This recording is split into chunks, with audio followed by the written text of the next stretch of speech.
2013 সাল থেকে দেশের 32,000 সরকারি প্রাথমিক বিদ্যালয়ে প্রধান শিক্ষক নিয়োগ আটকে ছিল।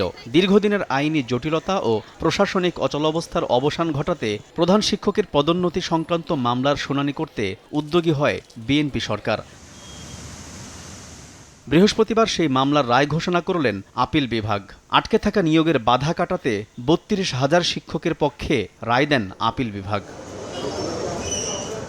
সচিবালয়ে আয়োজিত সংবাদ সম্মেলনে অ্যাটর্নি জেনারেল রুহুল কুদ্দুস কাজল জানান, আদালতের রায়ে দীর্ঘদিনের অচলাবস্থা ও আইনি বাধা দূর হয়েছে। বলেন, এতে শিক্ষা ব্যবস্থায় শৃঙ্খলা ফিরবে।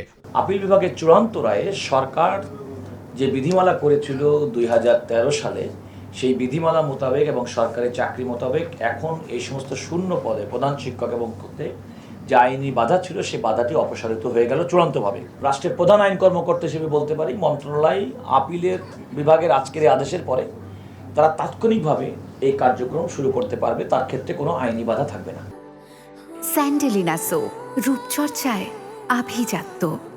শিক্ষামন্ত্রী জানান, মামলা নিষ্পত্তি হওয়ায় 36,000-এর বেশি প্রধান শিক্ষকের পদোন্নতি এবং 38,000-এর বেশি শিক্ষক নিয়োগ দেয়া যাবে।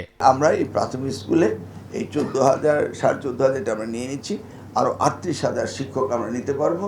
এটা আমাদের জন্য বিশাল একটা ব্যাপার। আমরা এই দিনের অপেক্ষায় ছিলাম। আরও কিছু মামলা হয়েছে, আমার প্রায় 30,000-এর মতো মামলা রয়েছে, সেগুলি একটা একটা করে আমরা শেষ করছি। শুধু প্রাথমিক নয়, মাধ্যমিক স্কুলেও শিক্ষক সংকট কাটাতে দ্রুত নিয়োগ চালুর জন্য সংশ্লিষ্ট দপ্তরগুলোতে নির্দেশ দেওয়া হয়েছে বলেও জানান শিক্ষামন্ত্রী। শুধু আমাদের প্রাইমারি এডুকেশনে নয়, আমাদের সেকেন্ডারি এডুকেশনে কলেজগুলোতে 4,000 শিক্ষকের শর্টেজ রয়েছে। এটা 4 মাসে হয়নি। আলতাফ হোসাইন, সময় সংবাদ, ঢাকা।